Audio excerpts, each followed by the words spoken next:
if they're finding you online, they are looking for information and they want just a little bit of something to set the context of a budget before they call you or before they reach out. They really are looking to compare. Hello, everyone, and welcome to a new episode of Growth Architects. I'm joined today by the great Reed Hansen from Market Search. And today with him, we're going to discuss everything about digital marketing for small, medium companies. So if you're curious to know how you can leverage digital marketing channels in order to get more clients for your business, listen to this episode. It's going to be full with content that you want to use for your own activity. Welcome to Growth Architects, a podcast for tech entrepreneurs, product innovators, and marketing strategists. Whether you're searching for product market fit, exploring new growth channels, or trying to avoid common startup pitfall, this is where you'll find proven strategies to fuel your success. And now, let's get started. Hello, everyone, and welcome to a new episode of Growth Architects. I'm joined today by the great Reed Hansen, and with him today, we're going to discuss everything about digital marketing for small, medium companies. Reed is from a company called Market Search. Let's do it again. Hello, everyone, and welcome to a new episode of Growth Architects. I'm joined today by the great Reed Hansen from Market Search, and with him today, we're going to discuss about everything related to digital marketing for small, medium companies. Reed, it's a pleasure to have you here. Thank you. I'm really delighted to be on. Thanks a lot. I'm sure it's going to be a great conversation with you today. But before we kick off, would you like to tell us a little bit more about yourself and what you do? Absolutely. So I am a digital marketer. I own the agency Market Search. I work with small and medium-sized businesses, largely in this home service and creative space, to build growth machines that essentially work while they are doing the job that they love. So I help a lot of solopreneurs and other startup founders to do the marketing tasks that maybe they are not familiar with.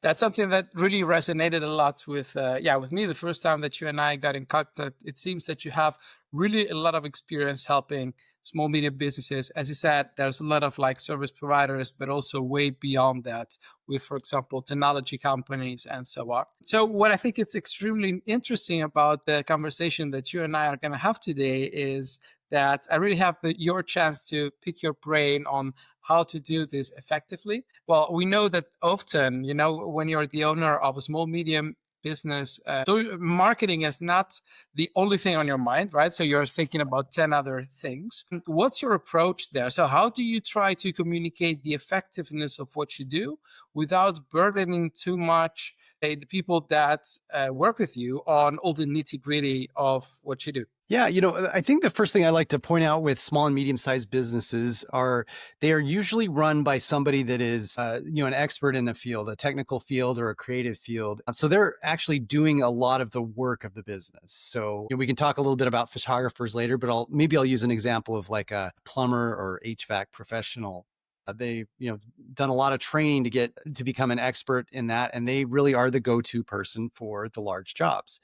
They go through a similar cycle of they sell as they start their business. They sell a lot of jobs, book a lot of projects. So say they have a month full of jobs. While they're busy delivering those jobs in that month, they are not selling. And so the next month they go back to no projects, no revenue, and all selling all the time. And these solopreneurs go through that up and down cycle over and over again, and maybe make half the revenue that they could potentially be making if they were busy all the time. So where I come in is I introduce technology automation that helps the sales continue to happen, the leads continue to be processed while they're working. So they don't have to be leaving a project to take an incoming lead on the phone, that they don't have to be making outbound calls, just juggling the work of the business with sometimes the very busy, intense tasks of sales and marketing. So there are a lot of great tools for that. Okay. So do you also manage for them the moment, say, when a phone call comes in, for example? Absolutely. So that's a great example. As I said, many of these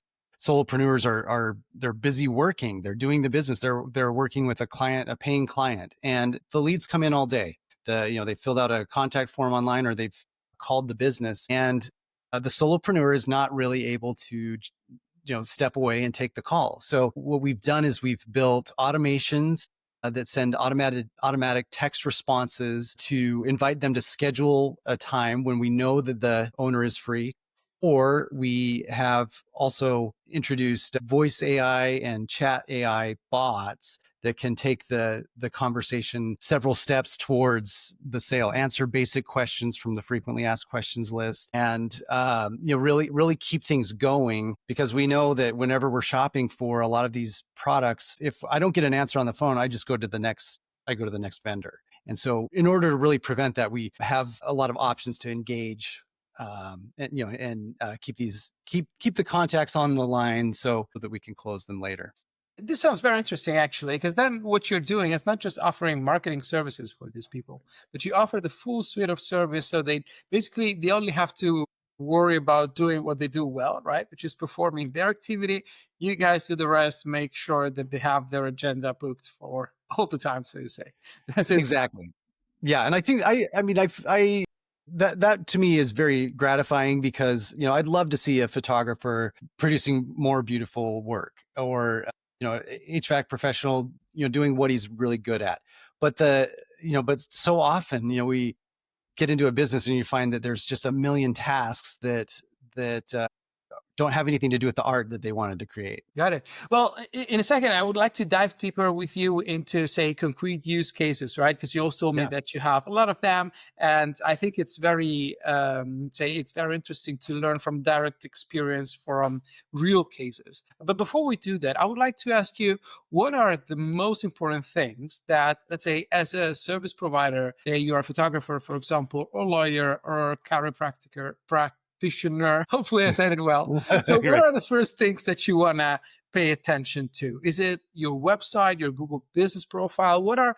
Can you give us something like a checklist? Yeah, absolutely. So, as you said, the Google business profile is one of the best returns on investment you can have, because it's free and it will help boost your ranking. It gives you visual authority on the page when they're searching for your website, and it aggregates reviews and encourages people to leave more reviews. Just a great tool. So I would say that is where everybody should start, is make sure that they have a registered Google My Business profile.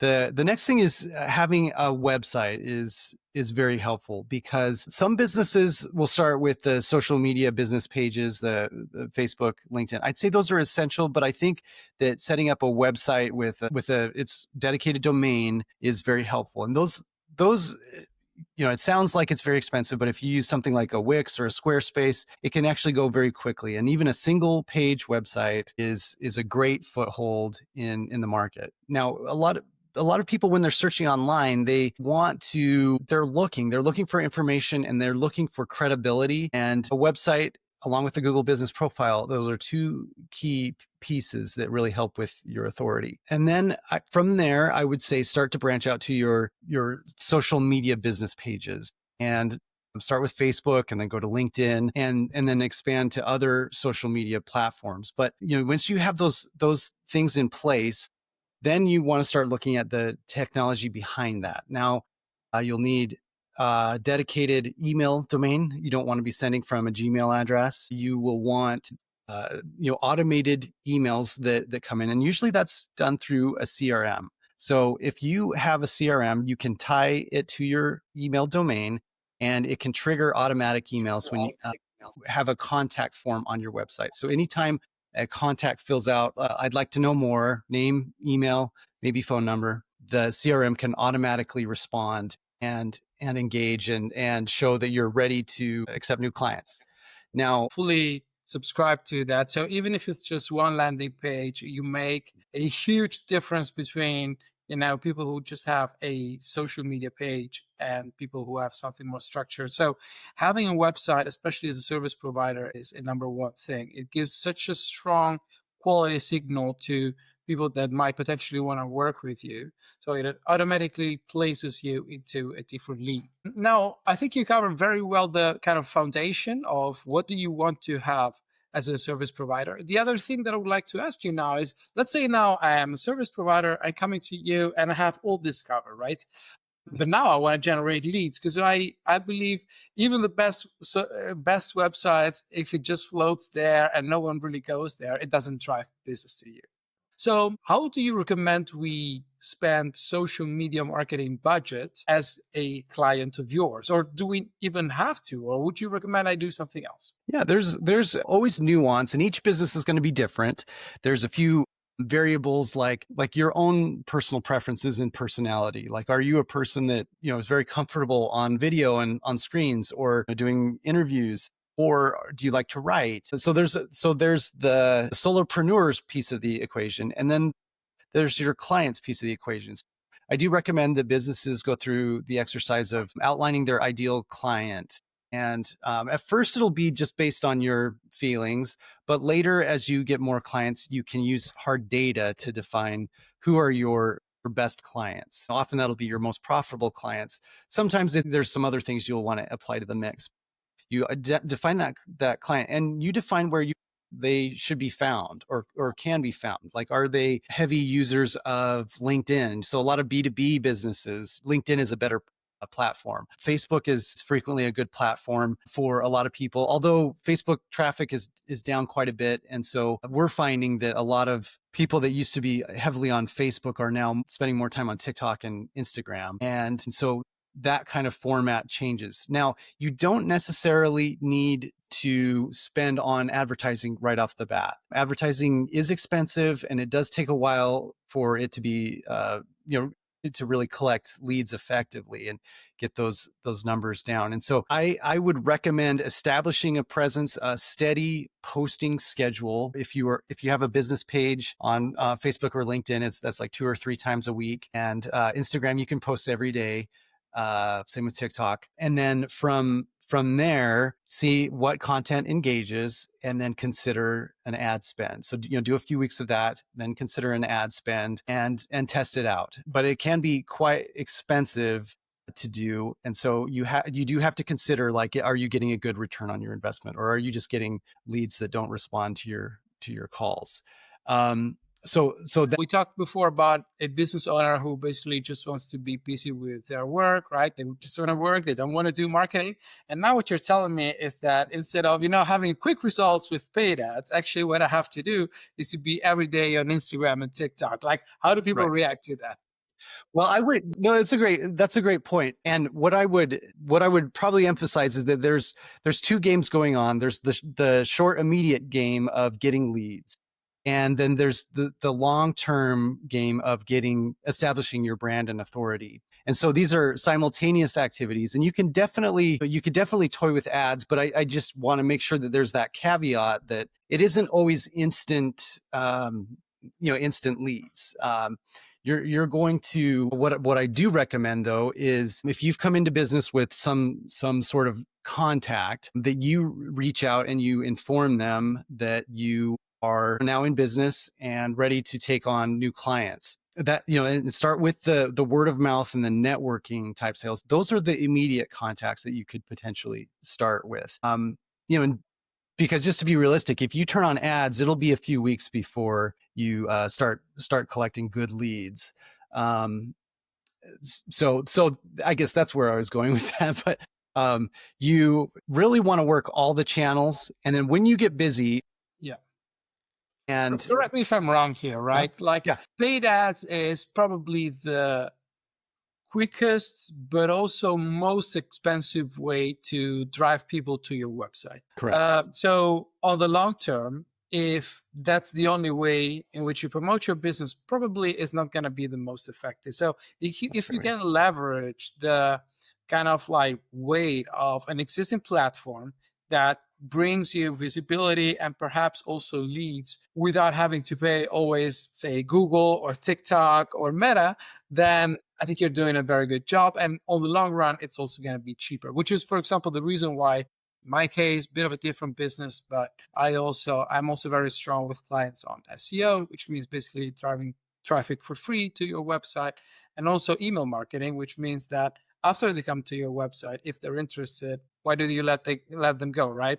And then once Yes. you have their email address, you can basically retarget them for free until they convert or, or disappear from the radar, so to say. Right, right. Yeah, no, absolutely. I think that's a great summation. There are trade-offs, so there's, if you need something quickly, like you need leads quickly, it's going to cost money. If you need steady leads over the long term, it's going to be an investment of time. Exactly.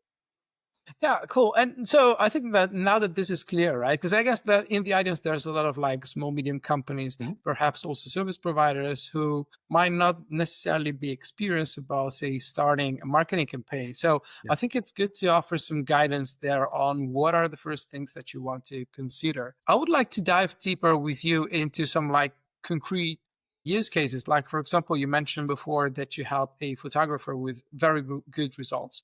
Would you like to tell us more about what kind of results you brought to the business and how did you do that so that you can possibly, let's say, inspire the listeners? Yeah, and I think my first experience with that cycle of a month full of bookings and then a month full of selling really was informed by the photographer that I worked with. And so what we found was that really that you could do two things at once if you used automation. And so what that involved was so we created what we call the long-term nurture campaign, and it was a series of newsletters that we created once and they went out monthly. I think we created 12 at first. And so every time a new lead came in, we took the call and attempted to sell. Sometimes they would say like, oh, okay, I'm not ready yet, but maybe later.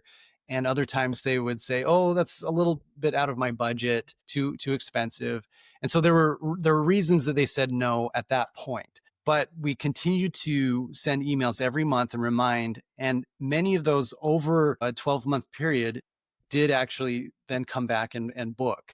But those were leads that otherwise we would have completely lost. They we just would have never talked to them again. So there was the nurture aspect of that. The other issue we were dealing with is missed calls while the photographer was shooting in the studio, and we addressed that with automated texts and sending a calendar invite. So it's basically like Calendly is a technology that you can use, or other automated calendars like I guess Acuity is another one. Sends a link to a calendar that then the client takes the next step of let's book a time to talk and do a consult.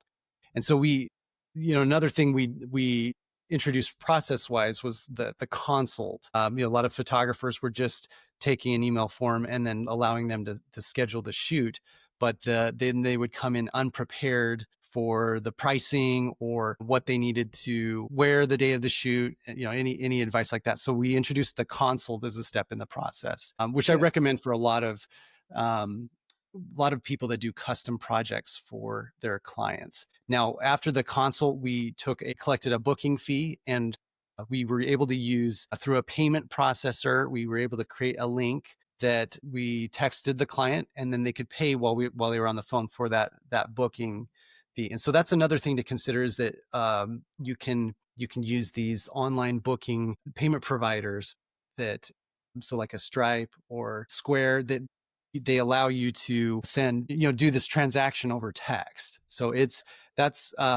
and if you have a good CRM, a lot of that can be centralized. And so it can be automated. The link can go out when you make the call. The link can be scheduled as a reminder within 24 hours if they haven't booked. This sounds And very interesting what you're saying. Let me just recap here yeah. what you just mentioned. So you started working with this new photographer, and Mhm. the first thing that you help him or her doing was actually kind of like closing the gaps, right? So Yes. this person was having a lot of traffic that then didn't lead to contracts, to new Right. projects. So what you did first thing, like, okay, let's make sure that we kind of have a system to keep engaging with people that might have been interested with your services a few months ago. So the first thing you established there was a newsletter. Then the other thing that you introduced was the fact that, well, I guess the assumption there was that a lot of possible clients were lost when the photographer was busy with other things. So Mhm. a system that made sure that people would have received a immediate response to. And well, that's something that I also see every time. I mean, for myself as well as hygiene factor for my own agency, I make sure that whatever inbound lead comes in from the contact form, gets answered within, like 30 seconds, sorry, 30 minutes, because then you know that otherwise they're just gone. Right. So that's a very good thing to do in any case. And then the third one is that also introducing an automated payment link to basically reduce as much as possible the friction for the payer. What I like about this is that what I noticed, and I'm curious to hear your opinion on this, I noticed that also as service providers, we're going more and more into the direction that has been the same one of e-commerce so far. So basically, the more you can standardize and productize your offer, the easier it is for people to understand what your offer is about. You remove friction and then increase conversion. Am I saying it correctly? Do you have the same view on it? Absolutely. It is a little challenging when you're working with a service rather than a product, but there are definitely ways to categorize your services, create even, within like certain parameters. It's still a custom project, but you know what the boundaries of that project are. And you can absolutely productize that. So I think you described it greatly. So let's talk now about for a second about say productized services, right? Yeah. For me, at least, has always been a very interesting topic. Well, first question would be like, are your services productized? The second one, what do you recommend to your clients? Like, do you recommend having prices on their website? Do you recommend Mm. creating packages for the things they do? How do you go about that? Yeah, no, that's a great question. I guess we have a combination of um, approaches on our different services. For the technology platform, we do have a monthly subscription, but for like our ads, generally they fit within one category. But I do occasionally get approached by a larger website that would want to track potentially hundreds of keywords. And that's a bigger lift for an SEO project than maybe under 100. So in that case, I will say starting at a certain price point. And so I would recommend generally to have some degree of information about pricing. If they're finding you online, they are looking for information, and where they want just a little bit of something to set the context of a budget before they call you or before they reach out, unless your service offering is particularly unique. Like if you're saying, I do AI for training your parrot, it's not like something It's way very out there. consultative, Yeah. right?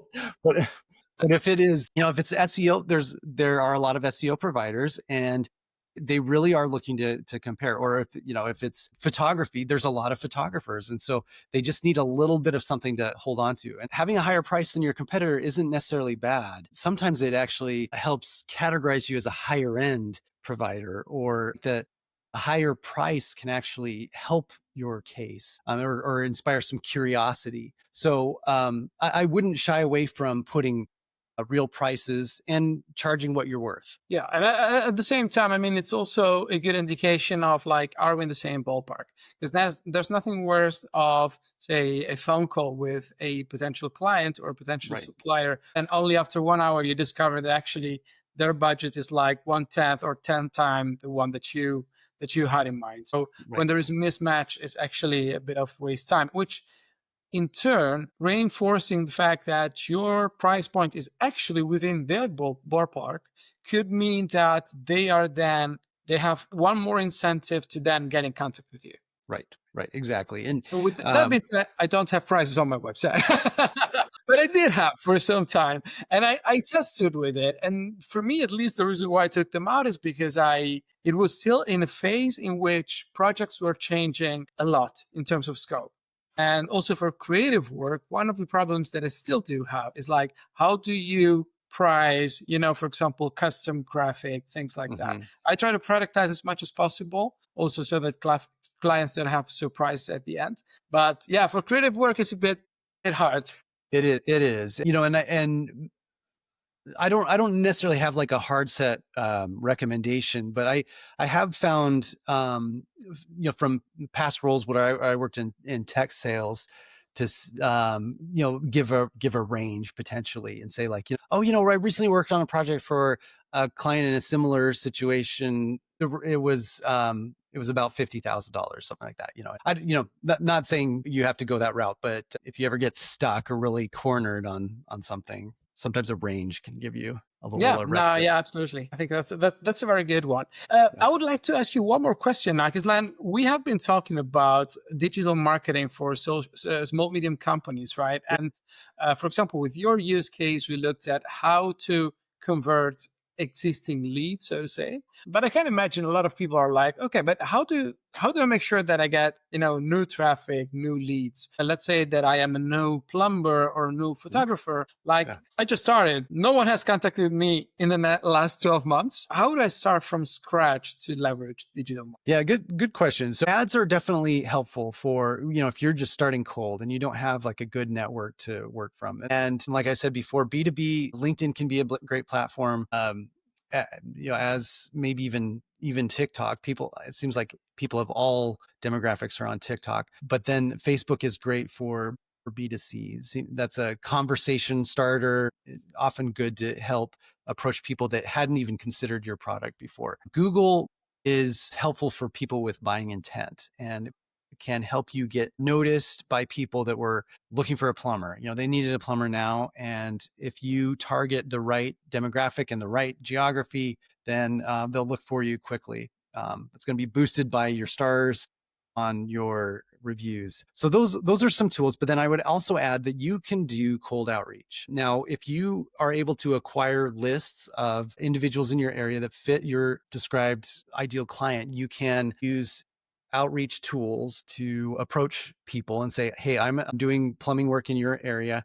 And generally, if you want to approach them, you want to have a good offer. That can either be a discount, it can be something unique about your service, free assessments, free audits, often a free download about information about maintaining your plumbing in an older house, something like that. Those are valuable things that get people engaged and start to establish some trust and relationship. In the case of the photographer, for example, have you used any cold outreach yourself? Yes. And so we were able to, so a couple different ways we looked at this. So at first we started appearing at photography, or had her go to photography conferences. And, there were people that were interested. And then we drilled down into wedding, like bridal shows. So, or That's bridal very fair. And that was a great way to get leads. So not only could we get the list of people that had approached her at the booth, but also we could get the list of all the attendees that had paid to come. And brides are a great target. They're looking for photography for their big day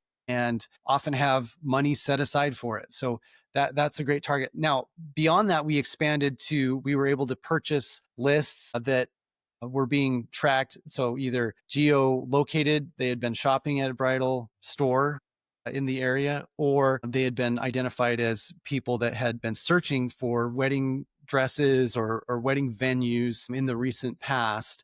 And so we started an email campaign, reached out to say, we have a special offer for brides. And that was either the bride or somebody related very close to the bride that could forward that to the bride. And we established a great repeatable process that helped bring a lot of people that hadn't necessarily considered studio bridal photography. Wow.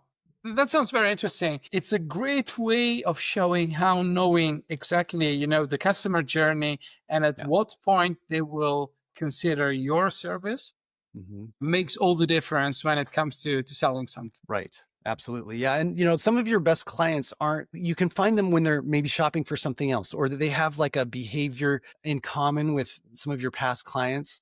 I think once we observed, and there's a few things we observed about some of these photography clients. A lot of brides were a great target, but then also, funnily enough, a lot of women would like to come in for portraits after a divorce. So the opposite end of the Kind of a fresh start.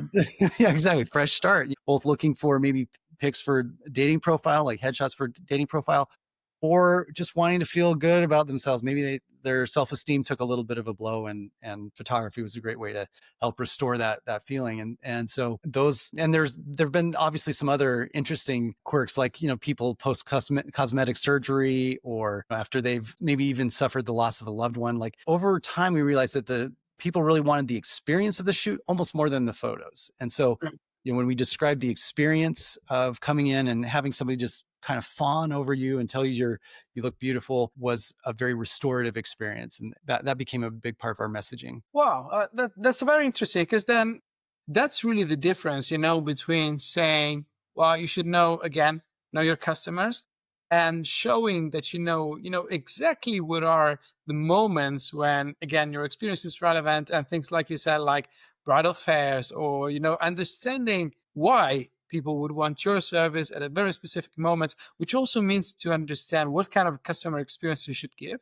And then in turn, that means that they become happy clients, and Mhm. then referrals, 5-star reviews, and so on. But in the end, the most beautiful thing of what I heard is really, yeah, understand how you can serve them better to make them feel valued. And I think it's a very beautiful insight into the whole activity you guys have done. So it seems that there is a lot that you do, right? It's not just acquisition. There is also the full marketing spectrum. There is also what for a lot of people will go under sales, meeting management. Do you use any AI or automation to manage all this? I do. So we've been using AI for content creation for a long time. I've Okay. also, so I started with Jasper and I have experimented with a few other tools, largely using Gemini and OpenAI currently. I've created agents that for each client that I've trained on every frequently asked question, creating content for that client, like an email campaign or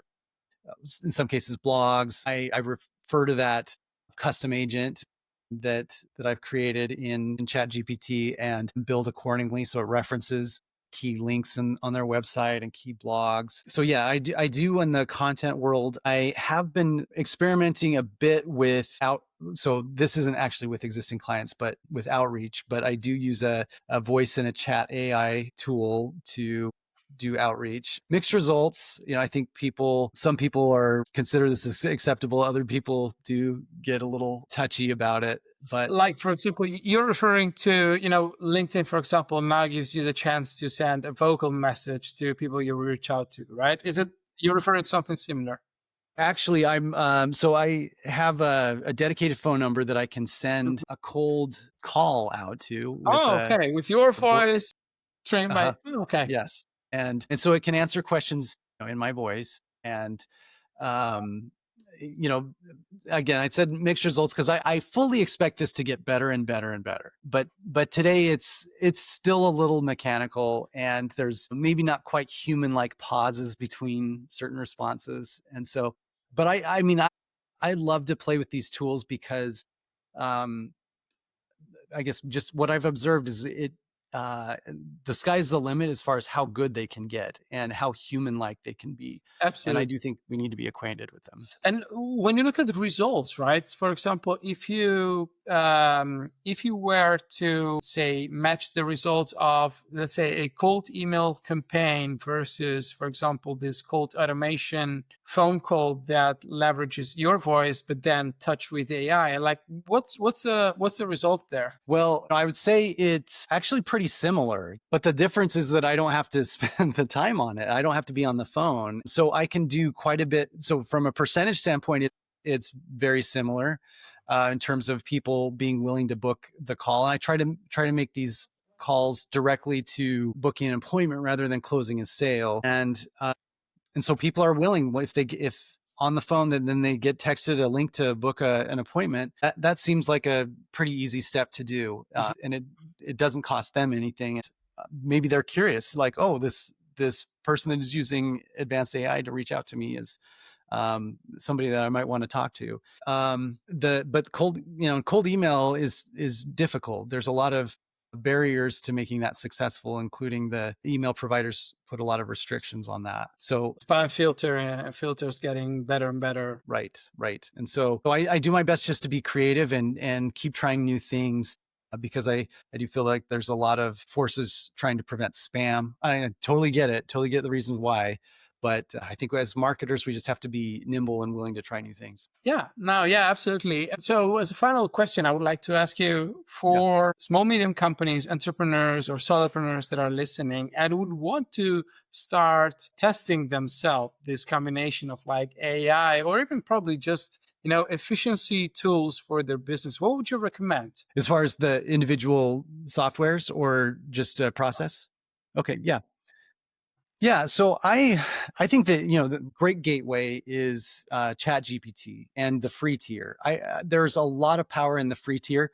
I would say just go to the website and open it up, create a free account with your email, and just ask. I would maybe even just say like ask it a question like, how do I use ChatGPT, and look at the responses, because I think that's very illustrative of this technology. It's very different than when the internet came out or telephones or other big technology advances. The AI is so accessible to non-technical people. It's so inexpensive. I mean, the magic of it is that it can teach you how to use it more effectively. So that really shifts the parameter. Like you couldn't say like, I want the internet. Um, and then just like type into a computer, internet, how do I use you? That capacity didn't exist. And so that makes the AI so different and so much more capable and adoptable. So I would start with that and just start with the chat view and ask it like, what are some things I could use it for? I'm a hairstylist. I'm a contractor. And what are some ways that I could use you? And it will instruct you on how to do it in the way that you can best use it. That's a very interesting one. So, kind of a consultative way in which you ask ChatGPT, like, what's the best way in which I can leverage you to kind of, Right. yeah, make my life easier, basically. So to say. Exactly. Yeah. And you'll find that it'll ask you back like clarifying questions, and you'll say like, well, okay, well, tell me more about like what are the parts of your job that you don't like, and you can have dialogue with it. So it's tremendous that way. So that's the great place to start. But I would also consider using tools like Canva or Slack, with their embedded AIs that can help you project manage or create graphic design. Those are some wonderful tools as well. It's amazing. Well, Reed, thanks a lot. I really want to thank you a lot for your time. It has been a brilliant conversation. To wrap this up, I would like to ask you, what's the best way for people to get in contact with you and know more about what you guys do at Market Surge? Absolutely. So our website is found at marketsurge.io, and my email is reed@marketsurge.io. I would be happy to chat with anybody. I love conversations like I've had with Federico today, and whether it's on a podcast or just for networking purposes, I would love to talk to anybody with an interesting idea or wants to bounce something off me. Absolutely. And maybe also interesting to say that you have your own podcast, right? I do, yes. So I can be found on the major podcast directories, Inside Marketing with Market Surge, and I'm looking forward to having Federico as a guest in the future. And we talk about all things marketing, and I bring on the most interesting people that are doing really creative things in the marketing space. So tune in as well. Absolutely. Well, thanks a lot, Reed. Thank you, Federico. This is a real pleasure.